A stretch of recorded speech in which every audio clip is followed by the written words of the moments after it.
Well, 3 adults will stand trial for the alleged abuse and torture of 2 small boys. The horrifying details were heard inside 50th District Court in Pontiac today.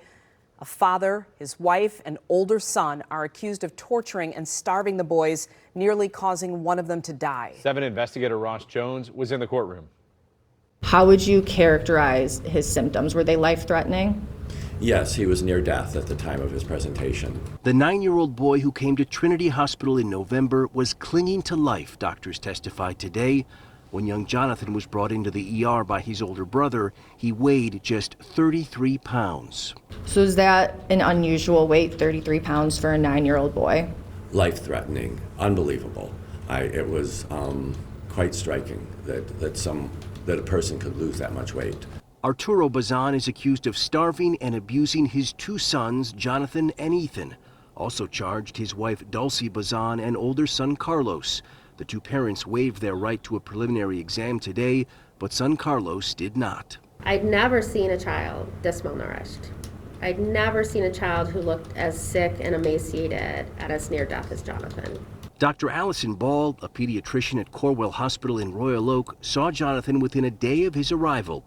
She had treated malnourished children in Rwanda and said Jonathan's emaciation stood out. There was strong medical evidence that he was the victim of severe, prolonged maltreatment that was physical and psychological, and to me constitutes torture.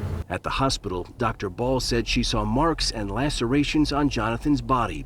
She spoke to Jonathan's older brother Carlos, who had driven him to the hospital. Carlos told me that he would provide military discipline. Military discipline is the words that he shared with me, and described that he would have Jonathan and his brother Ethan do jumping jacks or push-ups for discipline. Also taking the stand today was Dr. Letha Powell, the principal of the boys' school.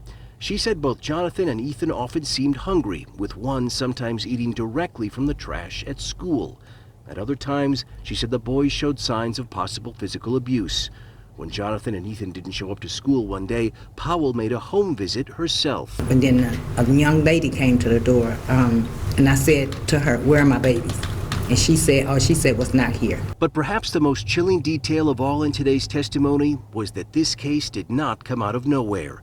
When an Oakland County Sheriff's detective took the stand, she said that repeated warnings had been made to CPS over the last 3 years. There were 8 reports since 2022. And the judge ultimately decided to send this case to trial, saying there were 3 adults who could have helped these 2 young boys, and none of them did. We're in Pontiac. I'm Ross Jones, 7 News Detroit.